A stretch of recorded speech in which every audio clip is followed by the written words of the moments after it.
하늘로부터 사람으로부터라는 제목으로 하나님 말씀 전하겠습니다. 할아버지와 손자가 있었는데요. 어느 날 약수터, 동네 뒷산 약수터에 이렇게 등산을 하게 됐답니다. 보통의 모습처럼 할아버지가 뒷짐지고 이렇게 앞서 걸어가시고 손자는 할아버지 뒤를 힘들게 쫄래쫄래 이렇게 쫓아가고 있었는데, 그런데 손자 눈에 건너편 산꼭대기에 산불이 나서 불길이 번져오는 모습을 보게 된 거예요. 그랬더니 이 손자가 앞서 올라가고 계신 할아버지께 이렇게 큰 소리로 얘기했답니다. 할아버지, 산타 할아버지. 이야기를 듣게 된 할아버지께서 돌아보며 중얼거렸답니다. 허허, 이 녀석이 헬레비가 산타처럼 보이는가 보구나. 산타 할아버지였죠.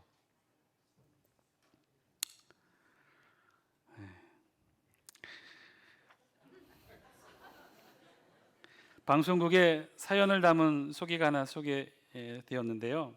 내용은 유치원 교사로 일하기 시작한 한 남자 교사 이야기입니다. 성탄절을 얼마 앞두고 어느 날 원장님이 자신을 부르더랍니다. 그리고는 조심스럽게 이번 성탄절에 이 유치원 산타 할아버지가 되어줄 것을 부탁한다는 것이죠. 사연인즉 해마다 유치원에 크리스마스 때 산타 복장을 하고 선물을 나눠줬었는데, 이제 주로 그 역할을 누가 했냐면 원장님 아버님이 그 역할을 해마다 담당해 주셨는데 그만 교통사고로 병원에 입원하셨다는 거예요. 그래서 올해는 그 역할을 해줄 사람이 아무도 없다는 거죠. 이 유치원에 남자 교사가 없어서.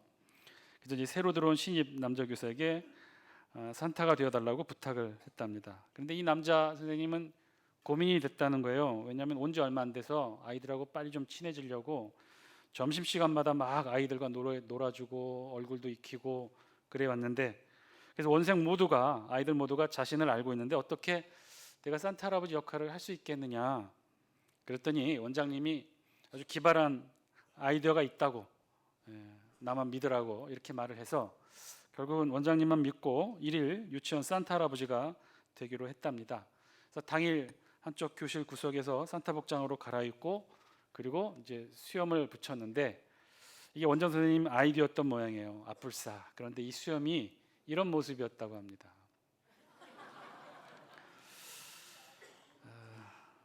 누구인지는 알아보지 못했어요. 다음 사진 보여주실래요?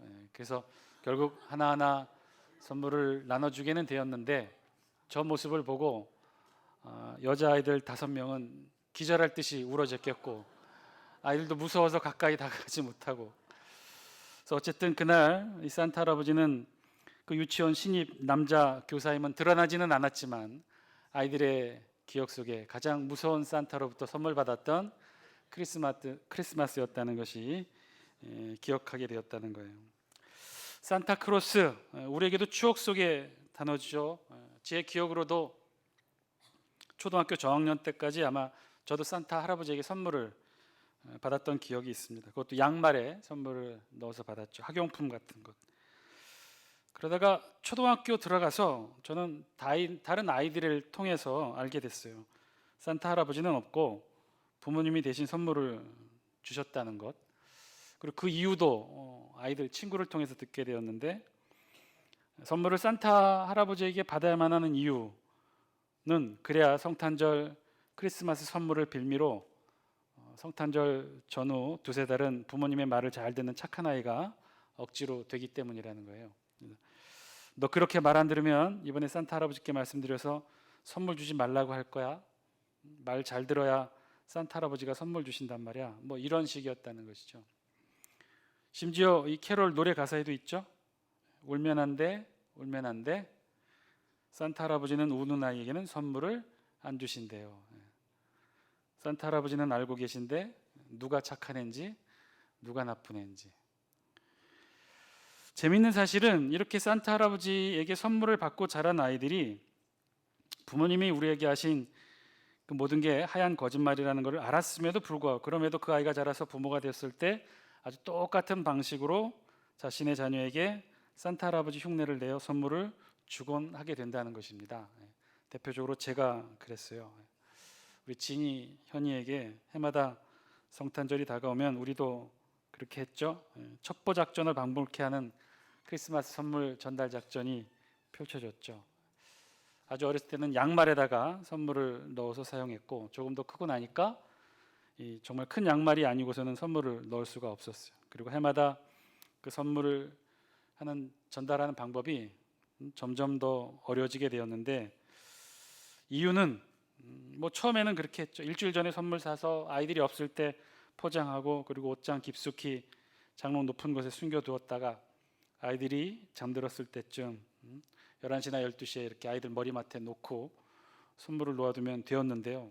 그런데 언제부턴가 이 녀석들이 잠을 자지 않고 버티기 시작하는 거예요. 선물을 기다리는 설레는 마음에 서로 두런두런 이야기하며 산타 할아버지를 직접 기다리게 되었던 거죠. 잠자면 받게 될 선물을 굳이 눈 뜨고 받으려는 그 욕심 때문에 제 아내는 더 힘들게 되었답니다. 점점 대기 시간이 늘어나서 2시, 3시, 어떤 때는 우리가 지쳐서 잠을 자버리고 말아버리는 일도 있었어요. 그러면 아침에 대소동이 벌어지죠. 산타 할아버지가 그냥 갔다고 선물 안 주고. 그러던 어느 날, 그렇게 힘들게 한 해 한 해 크리스마스를 보내던 어느 날, 아내의 말로는 한 새벽 3시에 아이들이 자는 것 같아서 장롱에서 몰래 선물을 꺼내 아이들 머리맡에 놓았다는 거예요. 그런데 아뿔싸, 아이들이 자고 있지 않았던 거죠. 부스럭 소리에 놀라 첫째가 일어났고, 둘째 현이를 깨워서는 불을 켜고 선물을 확인하고는 둘 다 선물을 들고 쪼르르 우리 방으로 달려왔던 거예요. 그리고는 첫째가 막 자랑스럽게 이야기합니다. 엄마가 선물 놓고 갔다는 걸 봤다고 자랑스럽게 막 떠들기 시작했고, 둘째는 계속해서 정말 엄마야? 정말 엄마야? 이걸 되묻기 시작했습니다. 우리는 이렇게 우리 아이들만이 가질 수 있는 이 성탄절 동화적 상상력이 깨어지게 되겠구나 해서 굉장히 미안하고 안타깝게 생각을 했는데요. 이런 문화적 충격을 우리 아이들이 또 어떻게 극복하게 될까 사실 걱정을 했는데, 정작 우리 아이들은 그런 것과는 상관없이 더 기분이 좋았던 것 같아요. 아마도 그동안 눈에 보이지도 않고 만날 수도 없었던 산타 할아버지에게 선물을 요구하고 또 받기 위해서 어렵고 힘든 이 순종의 시간을 보내야 되는 그런 번거로움이 이제는 사라지게 됐다는 해방감이 우리 아이들을 더 기쁘게 했던 모양입니다. 이제는 오히려 더 편하게졌죠. 크리스마스 선물을 부모에게 직접 요청하면 되는 거니까. 그래서 그런지 아이들이 그저 신나고 즐겁게 그렇게 그의 성탄절을 보냈던 기억이 있습니다. 사실 예로 드는 이야기지만 우리에게 산타크로스의 존재, 우리는 다 알고 있죠. 실제하지 않는다는 사실을 우리는 다 알고 있습니다. 그런데 해마다 성탄절이 되면 전 세계 모든 집집마다 이 산타크로스가 등장하죠. 존재하지는 않지만 해마다 등장하는 이 산타크로스, 그것도 전 세계 모든 곳에 이 산타크로스가 어김없이 등장을 합니다. 그것을 가능하게 하는 것은 무엇일까요? 어떻게 존재하지도 않는데 해마다 이 땅 모두에게 등장하는 존재가 되었을까요? 존재하지는 않지만, 우리 눈에는 보이지는 않지만, 증명할 수도 없고 확증할 수도 없지만, 그러나 그럼에도 불구하고 이 땅 가운데 실제하는 것들이 있어요. 실존하지는 않으나 그러나 여기에 실제하는 것들, 우리의 삶 속에 자세히 살펴보면요, 그건 산타크로스 외에도 더 많아요. 사실 우리가 살아가는 이 사회는요, 그러한 갈등, 실존과 실제 사이에 일어나는 갈등과 괴리와 격차가 난무하는 우리 지금의 이 시대를 우리가 살아가고 있는지도 모르겠어요. 거기에는 우리가 아직 알 수 없는 과학적으로 논리적으로 인식이 불가능한 영역에서부터 실제로 알고 있다고 여기는 영역까지 사실은 굉장히 넓은 부분이 그 실존과 실제 사이의 간극이 존재하는 그 사이입니다. 예를 들면 뭐 천사의 존재 유무라든지, 악마의 존재 유무라든지, 귀신의 존재 유무라든지, 뭐 과학의 영역에서는 뭐 정말 인류가 달에 갔다 온 것인지, 인공위성이 정말 존재하는 것인지, 지구 내부에 어떤 공동설이 있다고 하는, 비어 있다고 하는, 그래서 또 다른 세계가 있다고 하는 뭐 하여튼 그런 이야기들이라든지, 어떤 뭐 실존과 실제 사이의 그 간극 사이에 사실 우리가 있습니다. 오늘 우리 본문에도 아마도 그 실존과 실제 사이의 문제를 오늘 성경의 언어로 우리에게 설명해 주고 있는지도 모르겠어요. 오늘 우리 본문의 시작은요, 20장 1절에 있는 말씀으로 시작합니다. 우리 다 함께 영상을 통해 함께 읽겠습니다. 시작. 하루는 예수께서 성전에서 백성을 가르치시며 복음을 전하실세 대제사장들과 서기관들이 장로들과 함께 가까이 와서. 아멘. 예수님께서 어느 날 성전에서 백성을 가르치시며 복음을 전하고 계셨다고 했어요. 그런데 예수님께서 백성에게 성전에서 복음을 가르치고 계셨을 그때에 대제사장들과 서기관들과 장로들이 예수님께 가까이 왔다는 거예요. 근데 우리 성경 누가복음에는요 아주 구체적으로 이들을 기록하고 있어요. 대제사장들과 서기관들과 장로들. 같은 사건을 기록하고 있는 마태복음에는요 조금 다르게 표현합니다. 대제사장들과 백성의 장로들이라고만 기록하고 있어요. 그리고 오직 마가복음과 누가복음에만 여기에 서기관들이 더 추가되어 있는 것을 볼 수 있습니다. 자, 그러면 이들은 구체적으로 누구를 가리킬까요? 서기관들, 대제사장들, 장로들은요 당시 중요한 인적 구성원들을 가리키고 있어요. 누구의 인적 구성이냐? 예수님 당시 유대 지역 최고 의사결정 기구였던 산헤드린 공의회 의원 구성원들이었다는 거예요. 지금 누가복음에는요 그래서 이들을 아주 자세하고 빠지지 않고 기록하면서 이들이 누구를 구성하고 있는지, 무엇을 대표하고 있는지를 사실은 알려주고 있는 본문이죠. 그러면 왜 마태복음과는 달리 서기관들이 추가되었을까? 처음에 산헤드린 공의회 회원의 구성 자격 요건은요 대제사장들과 백성의 투표를 뽑아 선출된 장로들이었어요. 그런데 기원전 1세기에 바리새인들의 영향력이 급속히 증가하면서 이들이 전문적으로 맡았던 직업군 서기관들도 이 산헤드린 공의회에 들어오게 되었던 거죠. 말하자면 나중에 추가로 서기관들이 이 모임 구성원에 들어오게 되었던 거예요. 그래서 관행상 마태복음에는 당시 그저 산헤드린 공의회라고 하면 대제사장들과 장로들까지만 구성되어 있으니까 이 두 가지를 적은 것이고, 누가복음에는 구체적으로 아주 세밀하게 이들을 다 적었던 거예요. 그래서 지금 1절에 있는 말씀, 예수님을 찾아왔던 이들이 그저 지나가는 종교 지도자들이 아니라 의도된 목적을 가진 산헤드린 공의회의 유대의 당시 절대 기구였던 공권력을 대표하는 그 산헤드린 공의회를 대표하는 이들이었음을 우리 성경 누가복음은 기록해서 알려주고 있다는 거예요.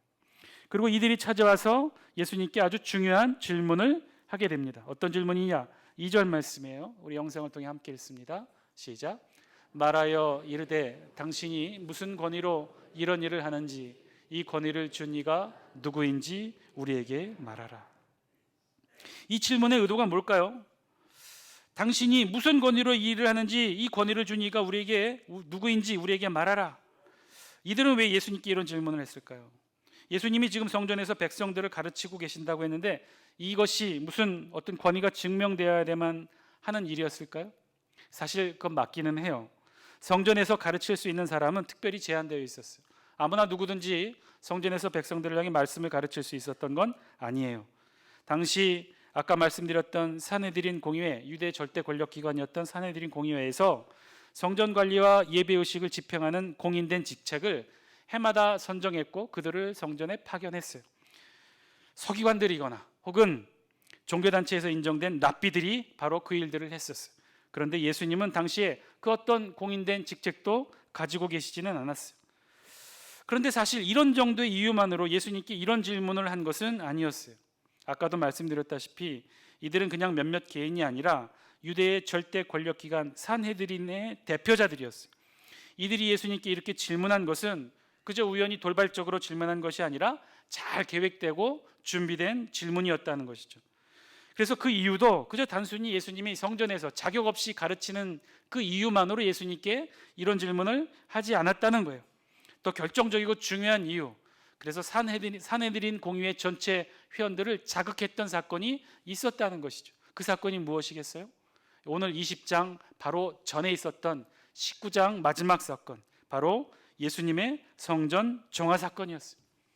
예수님이 예루살렘 성전 안에 들어가서 상을 둘러 엎으셨다고 했죠. 오늘 우리 본문 누가복음 19장 마지막 부분에는 아주 간략하게 기록하고 있지만 요한복음에는요 이 예수님의 성전 정화 사건을 아주 구체적으로 묘사하고 있어요. 우리 영상을 통해 요한복음 말씀을 같이 한번 읽어보겠습니다. 시작. 노끈으로 채찍을 만드사 양이나 소를 다 성전에서 내쫓으시고 돈 바꾸는 사람들의 돈을 쏟으시며 상을 엎으시고. 아주 요란했어요. 예수님이 노끈으로 채찍 만드셔서 그걸 휘두르셨다고 그랬어요. 그 성전 앞에서 재물을 파는 그 양과 소들이 막 날뛰기 시작했고 장사하는 상인들의 상이 막 뒤집어 엎어지고 난리를 일으켰었죠. 엄청난 사건이었어요. 당시 이 사건은요, 예수님의 성전 정화 사건은 엄청난 파장을 불러왔어요. 그리고 이 사건 직후 즉각적으로 산헤드린 공의회가 소집되었고, 그래서 한 결론을 이들은 이미 내리게 되었는데, 그 결론이 무엇이냐? 바로 19장 47절에 있는 말씀이에요. 우리 영상을 통해 같이 한번 읽습니다. 시작. 예수께서 날마다 성전에서 가르치시니 대제사장들과 서기관들과 백성의 지도자들이 그를 죽이려고 꾀하되. 아멘. 성전을 정화하시고 예수님이 성전에서 백성들을 가르치시는 모습을 보고 산헤드린 공의회 회원들이 이렇게 결의했다는 거예요. 예수님을 죽이기로 결의했다는 거예요. 이미 자기들끼리 모여서 이런 결론을 맺었다는 것이죠. 그리고 그 결론을 실행에 옮기려고 예수님을 찾아와 질문한 거예요. 바로 예수님을 죽음으로 몰아갈 빌미를 찾기 위해 이들은 예수님께 질문했다는 것이죠. 도대체 당신의 이런 행동, 성전을 뒤집어 엎고 장사하는 자들을 다 내쫓은 이런 행동, 그리고 태연히 성전에서 백성들에게 말씀을 가르치는 이런 행동, 도대체 누가 허락했는가? 도대체 누구의 권위로 이런 일들을 하는가? 우리에게 말하라. 성경에는 다 표현되어 있지 않았지만 아마 이런 의미였을 거예요. 당신의 이런 행동을 허락한 그 권위는 하늘로부터냐 사람으로부터냐? 구체적으로 말하라. 성전을 뒤엎고 백성들에게 말씀을 가르치도록 허락한 이가 누구냐? 하늘의 하나님께로부터냐? 아니면 어떤 사람으로부터냐? 우리에게 말하라. 이들은 예수님께 이런 질문을 하고 있었던 것이죠. 그것도 순수한 의도로 질문한 것이 아니라 예수님의 어떠한 대답 여하에 따라 예수님을 죽음으로 내몰 빌미를 얻기 위해 이렇게 질문했다는 거예요. 만약에 예수님이 하늘로부터 이런 권위를 받았다고 한다면 뭐라고 했겠습니까? 신성모독죄로 당장 모세의 율법에 근거해 예수님을 돌로 쳐 죽이려고 했던 것이죠.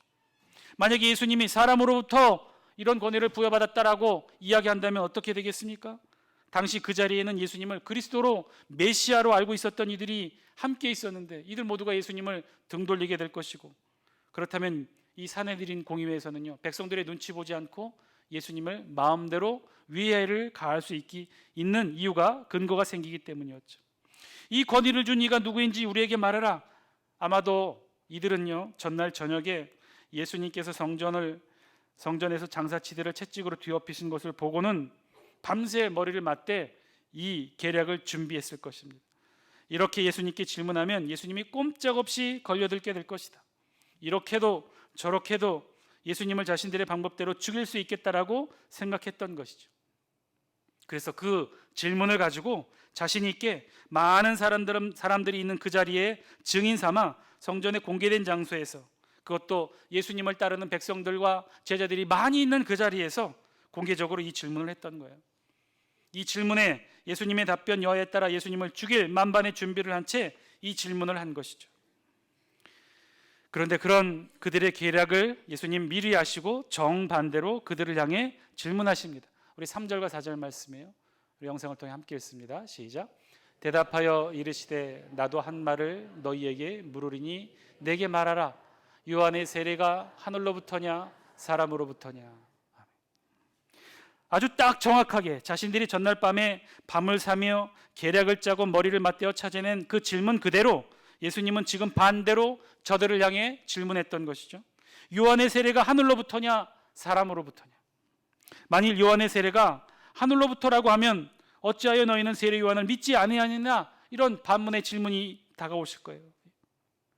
예수님 당시 신약시대 유일한 선지자, 구약의 말라기 선지자 이후 400년 동안 이 땅에 유대 땅에 선지자가 없었는데 그때 세례 요한이 나타났고, 이 신약시대 유대 땅의 모든 백성들은 세례 요한을 유일한 신약시대의 선지자로 알고 있었단 말이에요. 그런데 사람들 모두가 그렇게 선지자로 알고 있었는데 이 세례 요한의 세례가 사람으로부터라고 한다면 세례 요한을 선지자로 인정하고 있는 백성들에게 다 돌로 침을 당할 것이다. 우리 6절 말씀 같이 한번 읽습니다. 6절만 시작. 만일 사람으로부터라 하면 백성이 요한을 선지자로 인정하니 그들이 다 우리를 돌로 칠 것이라 하고. 여기서 돌로 치다는 것은요, 그저 돌을 몇 개 던져서 위해를 가하는 정도가 아니라 돌로 쳐서 묻을 것이다, 이제 그런 의미예요. 일종의 모세 율법 가운데 아주 극한 형벌의 처형의 한 형벌이었다는 거예요.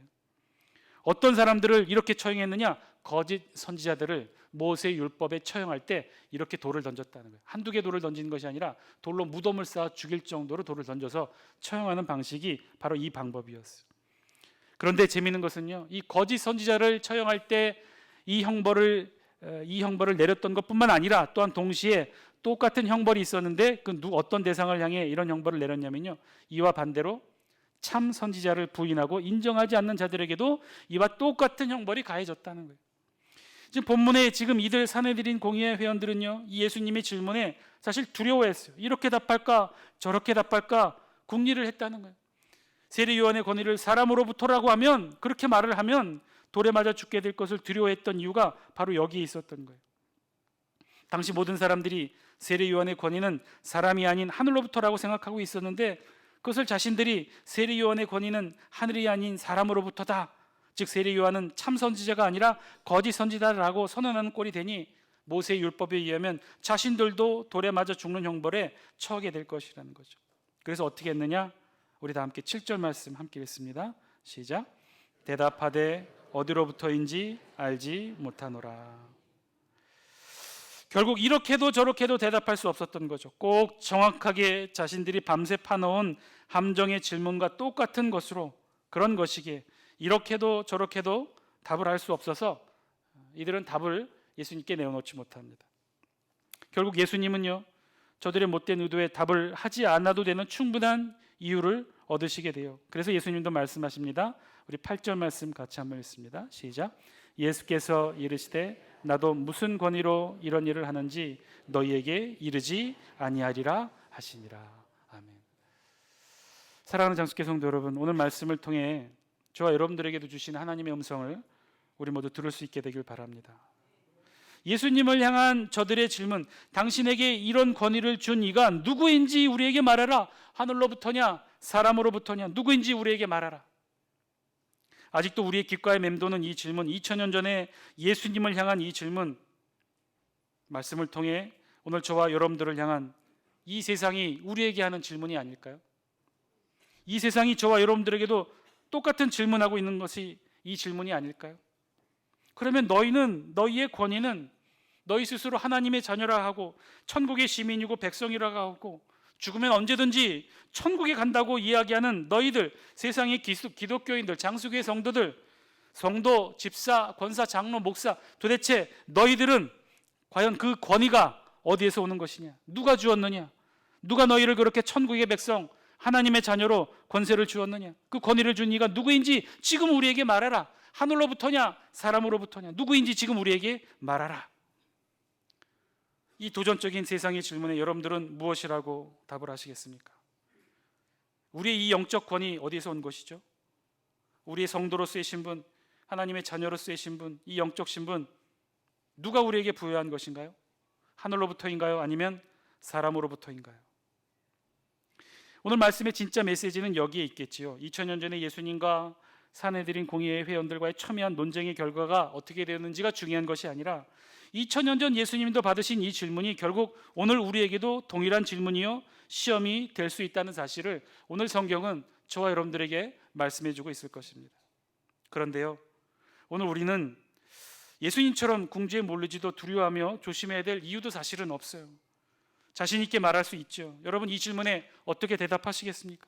여러분들의 영적 신분, 오늘 우리가 이렇게 함께 모여 가족과 함께 성탄절 주일 예배를 이렇게 은혜스럽게 당당하게 드릴 수 있는 지금의 이 환경, 이 속에서 여러분들이 만약에 이 질문을 받는다면 도대체 당신들의 그 영적 권위는 어디로부터 온 것이냐, 누가 준 것이냐, 하늘로부터냐 세상으로부터냐, 이 질문을 받는다면 여러분 무엇이라고 답하시겠습니까?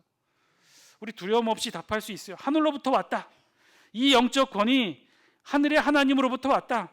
이 세상을 만드신 하나님이 이 세상을 구원하시기 위해 독생자 예수 그리스도를 보내셨고 그분의 십자가 보혈의 은혜가 오늘의 우리를 있게 한 것이다. 따라서 우리의 몸과 영혼에는 이 세상의 혈흔이 아니라 예수 그리스도의 혈흔이 흐르고 있다. 우리의 권위, 영적 권위, 영적 신분, 그것은 하늘로부터 왔다. 하늘의 하나님으로부터 왔다.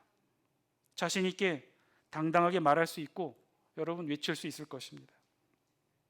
보이지는 않지만, 볼 수는 없지만 우리에게 실제하는 것, 하늘로부터 온 바로 그것이 우리의 영적 신분을 보장해주고 지켜주고 확인시켜주고 그런 삶을 실제로 또한 저와 여러분들이 살아갈 수 있도록 내적인 힘의 원동력을 주고 있는 것도 사실이죠.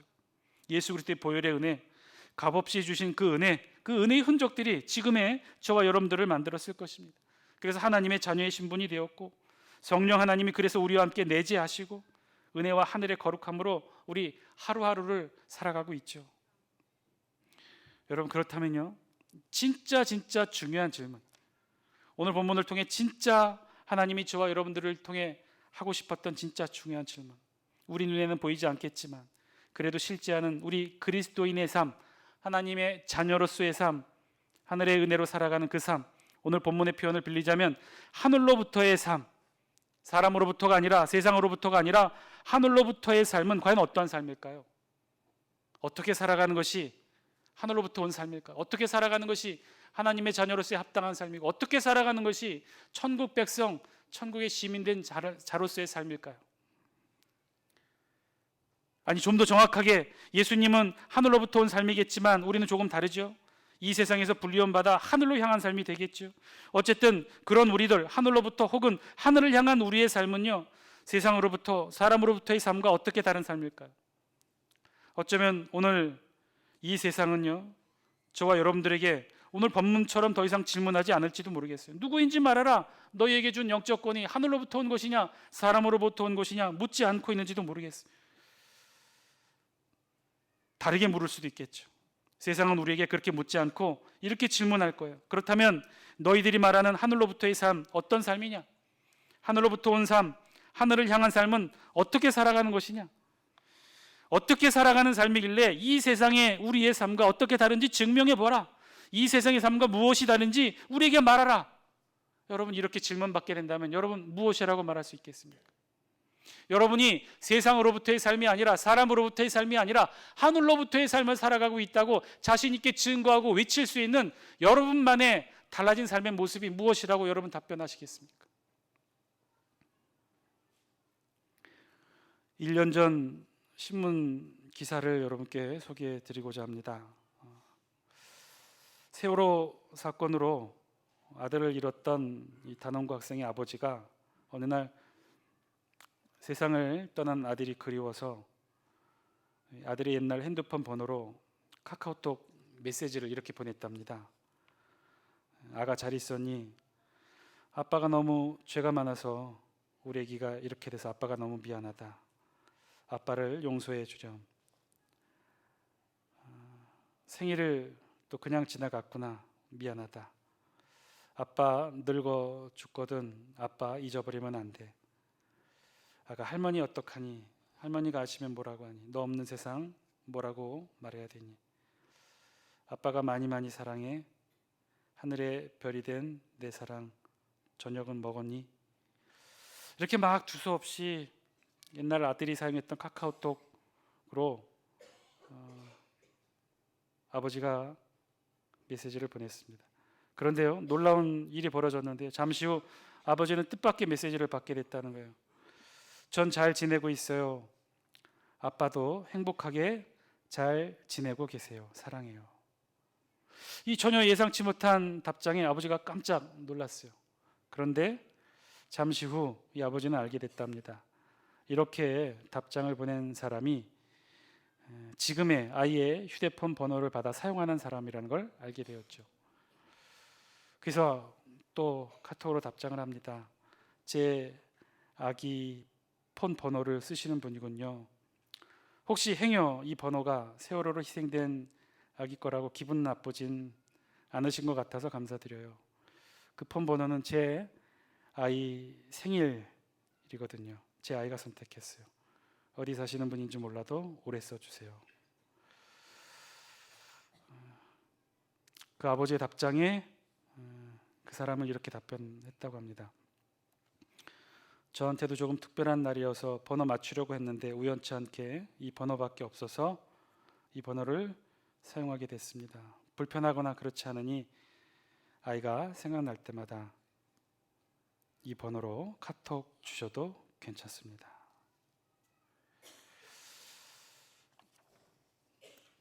학생의 아버지는 따뜻한 마음을 전한 휴대폰 이용자에게 거듭거듭 감사하다고, 고맙고 따뜻한 마음을 가지신 분이라고 카톡을 나누었다고 합니다.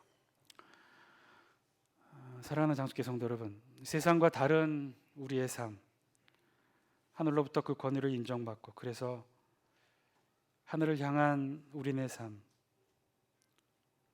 이 세상에서 하나님의 자녀로, 하나님의 백성으로, 그리스도인으로, 장수교의 성도로 살아가는 그 삶, 우리 눈에는 보이지 않으나, 아니 볼 수는 없어도 그래도 우리의 왼편 가슴에 기록되어 있는 그리스도인이라는 우리의 삶, 우리의 삶은 어떤 삶일까요? 이 세상과 어떻게 다른 삶일까요? 하나님의 자녀의 신분답게 이 세상 사람들과는 다른 배려와 사랑의 삶을 저와 여러분들은 살아내고 있습니까? 천국의 백성답게 세상 사람들과는 다른 양보와 은혜의 삶을 여러분 살아가고 계십니까?